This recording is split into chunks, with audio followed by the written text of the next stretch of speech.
Hello, great morning sa lahat ng mga kahowa ko dyan. Yan. So, sa St. Joseph Village 7, Phase 1. Yan.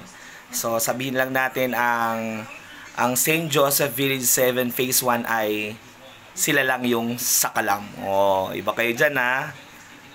Kami lang yung sakalam. Ang St. Joseph Village 7, Phase 1. Okay? So magbibigay lang ako ng aking tawag dito, ng aking nilalaman ng aking puso at ng aking isip. Yan. So siguro ito na yung tatahimik na lang ako na makialam. Ito yung magiging huling videos at ito lang din yung magiging huling informations na manggagaling kay Sir Anabo. Yan. So, share ko lang sa inyo yung mga nakita ko sa HOA, sa labas at sa loob ng HOA. Year 2019 ay isa po ako na na-appoint as auditor. Isa po ako sa na-appoint as auditor.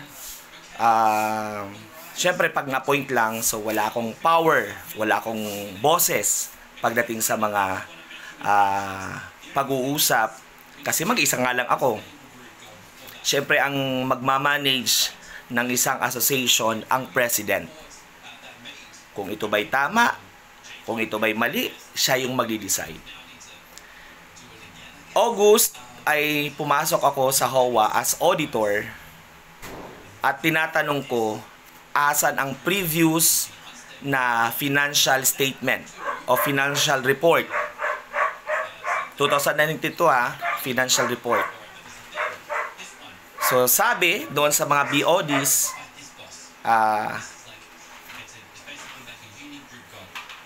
antayin natin ng 90 days na palugit.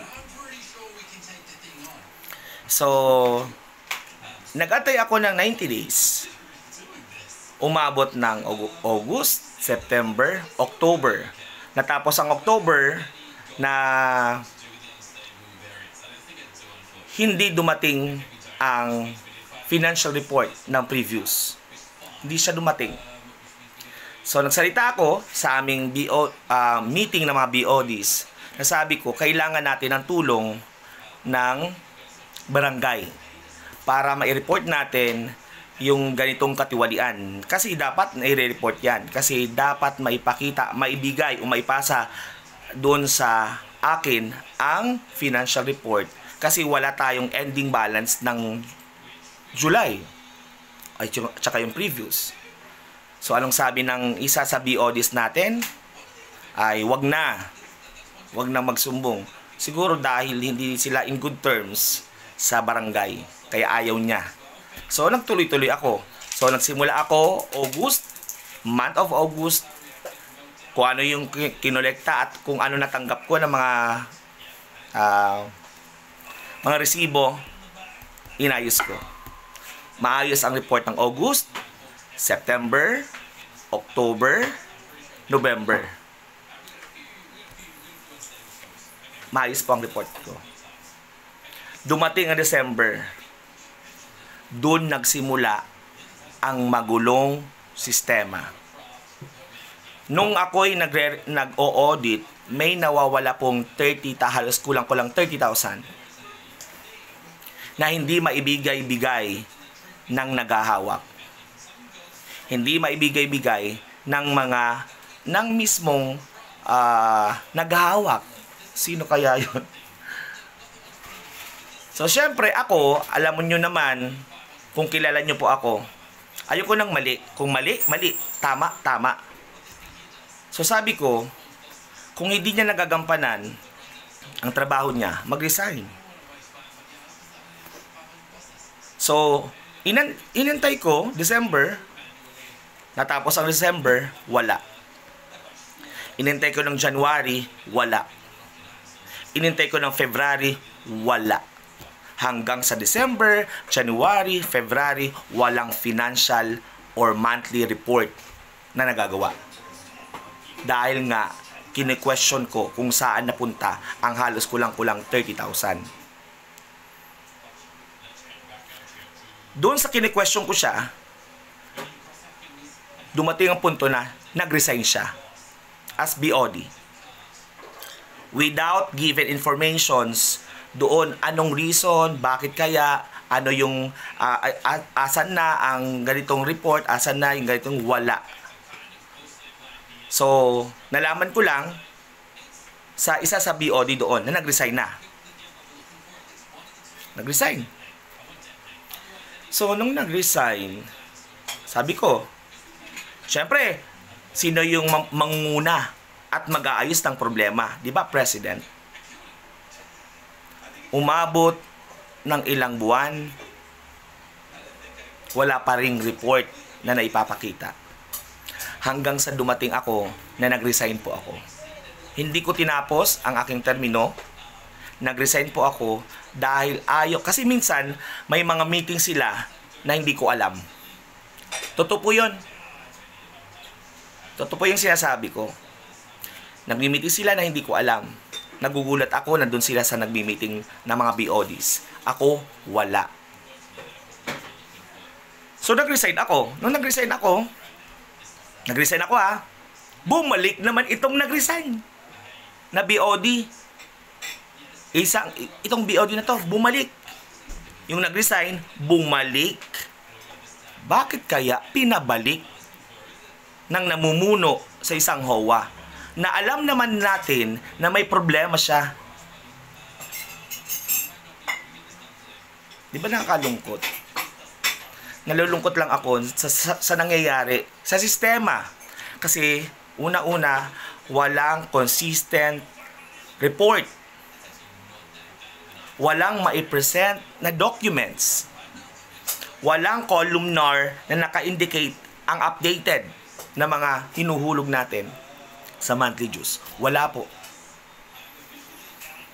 Nalulungkot lang po ako. So, wala na po ako 2019. 2020, March, nag-resign po ako noon. So, umabot ng 2019, 20, 21, wala na akong pakialam sa HOA. 2022, yung year na 2022 ay parang nanaginip ako. Wala akong pakialam sa HOA noon. Nanaginip kasi ako na isa ako sa BOD na nagsasalita at nag-uusap-usap sa kanila. Kaya siguro sabi ko, nung time na may election, ay nagkaroon ako ng yung parang lakas ng loob na kumandidato. Sabi ko, baka ito na yung sign na kailangan kong makialam para sa pagbabago ng HOA. So, nung nag-election, at ang good news, isa po ako sa nanalo. Pangalawa po ako sa pinakamataas na ibinoto ng HOA. Year 2019 at 2022, August yun, ulit, 2022, ay nanalo po ako as BOD. Isa na namang senaryo na parang nag-flashback sa akin. Kasi 2022, August yun, wala ding report ng previews. Wala. Diba kung ikaw ay tama ang policy mo, tama ang guidelines, at meron kayong sinusundan na mga sistema, at kung may sistema nga, diba, pag on that day at nag-meeting, meron na agad yan, financial report ng previews. Wala po yun nung ako'y pumasok sa 2022. August. Dahil ako'y binoto, hindi ako appointed, 2022, ako po ay naging boses ng pangkalahatan ng HOA. Nagsasalita ako. Pag may mali, nagsasalita ako. Pag mali ang ginagawa, nagsasalita ako sa BOD namin. Sa BOD meeting. So, sa malungkot na pangyayari. Quorum sila eh. Pag sinabing quorum, nasa kanila ang majority. Yung decision ko at decision namin ni Ma'am Joy Manalo ay hindi po sinusunod. Nasusunod pa rin ang desisyon nila. So, wala akong magagawa. So, ang ginawa ko na lang, naging mata na lang ako sa HOA. Naging mata. Tumitingin na lang ako ng kanilang mga mali. Nag-o-observe na lang ako. Kasi sabi ko, kahit anumang suggestion ko, kahit anumang ginagawa ko, walang disisunod. Ang office, yan ang una kong pinanukala na sana sabi ko, maayos ang office. O hanggang ngayon, wala pa rin. 2022 August, ang nangyari, sabi daw ng President, ay antayin natin ng 90 days. 90 days. Aantayin 90 days. Siyempre, antayin ko din. O, antayin. Sige po, antayin natin. So, August, September, October. So, bago mag 90 days, pero malapit na mag 90 days yun meron ang ginawa itong president natin. Nakakatuwa naman at ginawa niya ng paraan na magkaroon ng report ng previews para masimulan ko ang month ng August, ang monthly audit ko. Dumating ang report summary na lang. Simula sa January hanggang July. Summary. At meron doong amount na questionable para sa akin. Sabi ko, asan ang bakit ang laki-laki nito? More than 100,000 ang ginastos. Asan ang mga resibo nito? Asan na po? Wala. Alam mo ba ang sabi ng mga ibang BODs? Huwag na daw ako makialam kasi hindi ko na daw yan trabaho. Yun ang sinabi ng isa sa BOD. Bakit kaya? Ay, nakakalungkot lang. Kasi kung sino pa yung nagsasabi ng tama, yun pa ang gagawing masama. Nakakalungkot lang. So, anong nangyari? Nagtuloy. O sige, tuloy pa rin. Audit.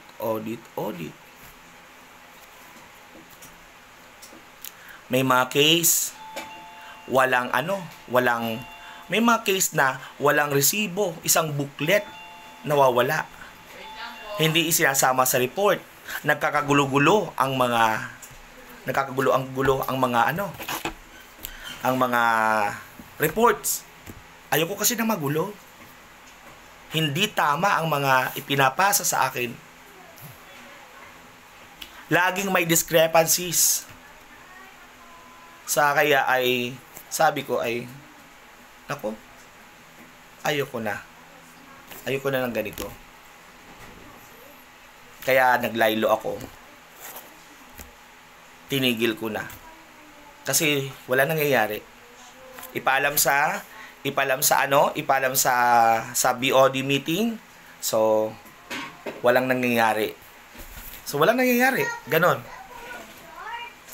So hanggang sa nag-resign ako ngayon. Nag-resign ako dahil ayoko na din na makisama o makisawsa pa sa mga maling pamamalakad o sistema ng HOA. Ano po yung mga mali? Wala pong record. Wala pong columnar. Ang HOA natin, walang columnar, walang files. More on salita lang. Pero wala kaming nakikita. Yun po yung aking inaano. Tapos, walang General Assembly. Ayaw niyang pag-usapan yung mga problema dahil ayaw din niyang ipakita o ipakilala sa iba na yung maling ginagawa nila. Kasi, syempre, magkasalita ako.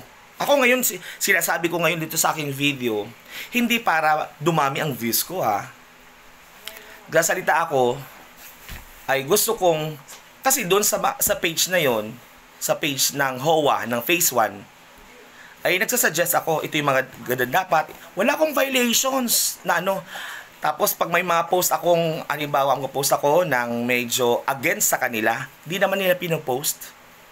Di nila ina-accept. Ang dami kong hindi nila i-accept. Kaya doon lang ako nagko-comment. Pag may nagko-comment, nagpo-post ng mga comment, ang mga HOA, homeowners, at BODs, nagko-comment ako. Ang sinasabi ko lang, yung tama. Kasi hindi ko po gawain na magagawa-gawa ng kwento. Yun. Kaya nalulungkot lang ako na wala ako sa page ng HOA na kung saan ako naman ay hindi naman ako delinquent. So, ibig sabihin nun, isang kaparaanan yun na magsimula na ako maging delinquent. Hindi na ako magbabayad ng monthly dues. Yun.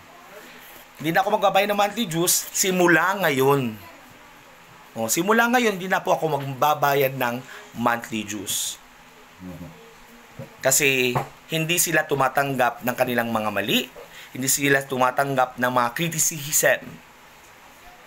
Na ang ginagawa naman ng lahat ay para sa ikaayos ng lahat. Kaya, sa mga nagbubulag-bulagan dyan, may mga BODs ha, may mga BODs na tahimik lang. Diyan, yung mga may BODs dyan, tahimik lang. Di nagsasalita. Tango lang ng tango. Di nagsasalita. Wala tayong magagawa. Siguro ay nakikinabang. Ang nakakalungkot lang sa yung nangyayari sa HOA natin.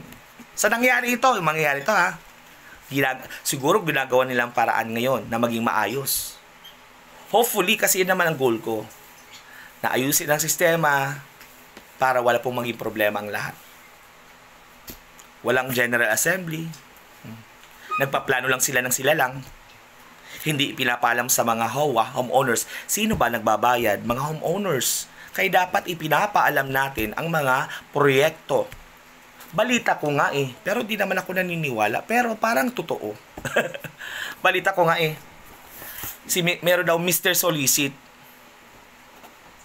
Nanonolicit, pero ang ginagawang funds, ang ginagawang gastos, kumukuha sa funds.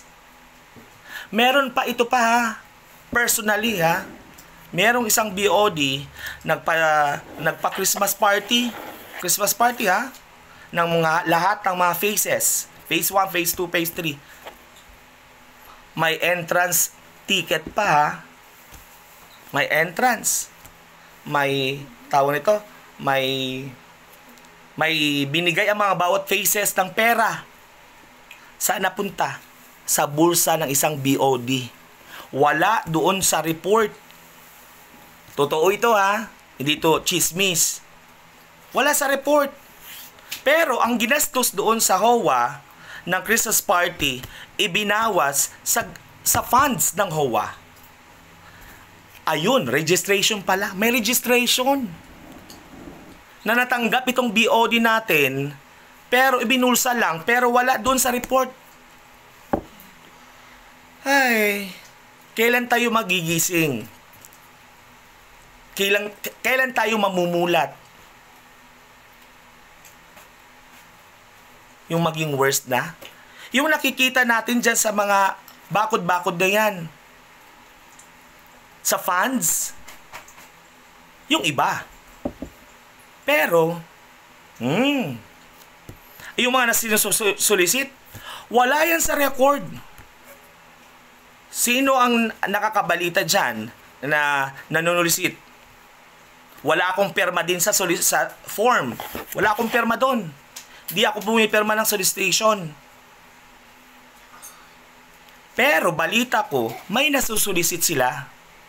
Hindi ipinapasa sa office kung magkano ang nasulisit at kung ilan ang nasulisit. Walang record. Nasaan kaya?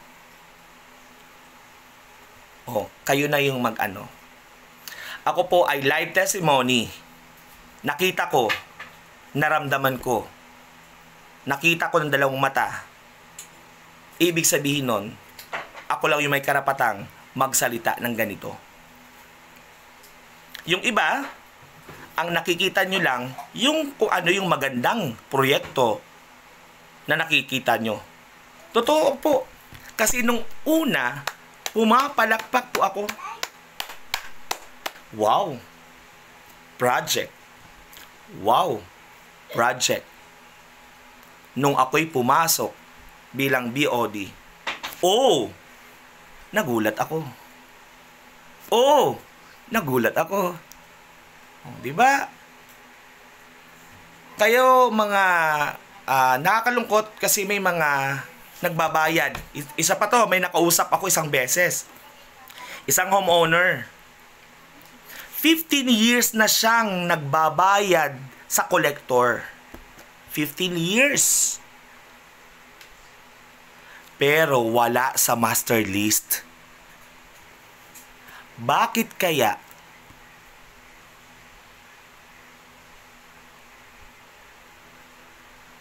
Hindi lang iisa lang nangyayari doon. Nagbabayad,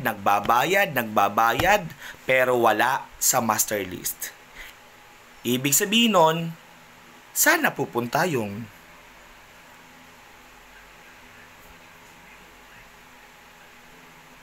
nalulungkot lang. Nagkaroon lang ako ng sama ng loob at nagtampo po ako na isa po ako sa natanggal sa page sa HOA, sa page ng St. Joseph Valley 7 Phase 1. Hindi naman ako delinquent. Wala naman akong violations. Lagi lang po ako nagsasuggest. Nasuggest sana next time may General Assembly. Sana next time consistent ang mga documents, ang papers natin. Sana next time ganito ang gawin natin. Sana next time ganito. Kasi gusto ko maging maayos ang sistema. Kasi hindi habang buhay ang mga BODs magsiserve. Hindi habang buhay ang mga BODs mag-serve. Dadating ang araw na may papalit. Pag may pumalit, ano ang report ang ibibigay mo? Wag lang kayo sa mga kahawa ko, wag kayong maniwala sa mga sinasabi nila na kesyo ganito, kesyo ganyan. Nakakalungkot lang. Nalulungkot lang ako kasi hindi na tama. Hindi tama na nangyayari. Hindi na tama. Totoo po, hindi na po tama ang nangyayari. Maniwala kayo sa hindi na tama. Kaya magkaisa na po kayo. Magkaisa na po tayo, mga kahawa. Tanggalin na po lahat sila ng mga BODs. Tanggalin niya po. Palitan natin ng bago.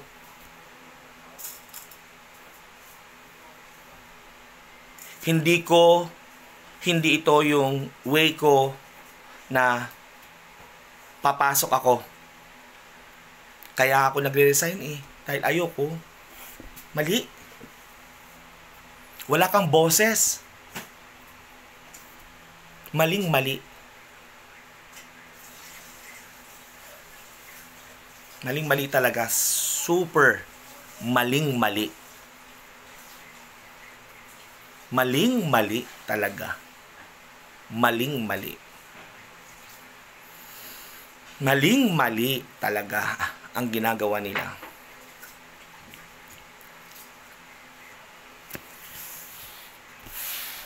Mali. Kaya, kayo mga kahawa, hindi ko sinasabi na maniwala kayo sa akin.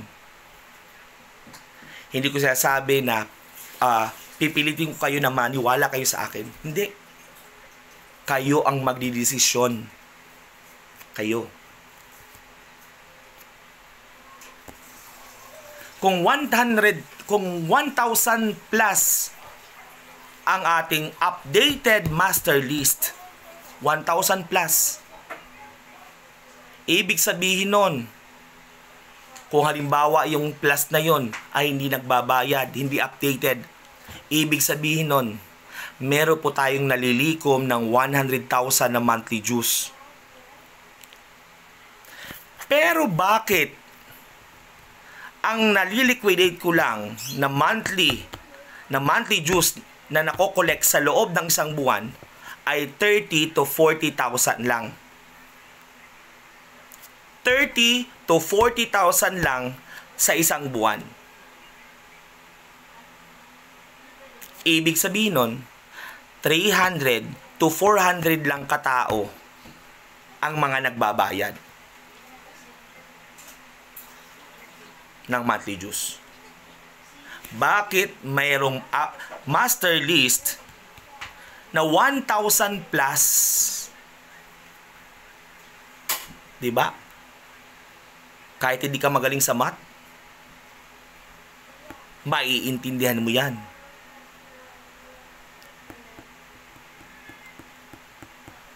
Meron akong nabalitaan. O di naman balitaan, nakita ko, narinig ko sa kanya. Sabi ng isang BODs, kaban ng HOA, ibalik sa HOA. Bakit kaya? May nakikita din ba siya na nakikita ko din? Pero hindi siya makapagsalita.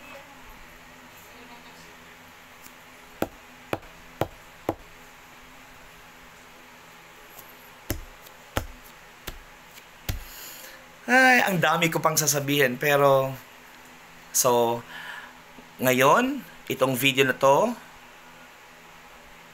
ito yung sign na para itigil ko na ang pakikipag-usap sa HOA. Ayoko na. Sarado na ako dyan. Magsasalita lang ako pag may bagong HOA officers o BOD sa HOA natin. So maraming salamat po sa napanood ninyo itong aking revelation. Ako po ay live testimony na nagsasabi, totoo po ang aking sinasabi. Walang dinagdagan, walang halong kung ano man. Basta kung ano yung aking nakita, aking narinig, yun po ay may katotohanan.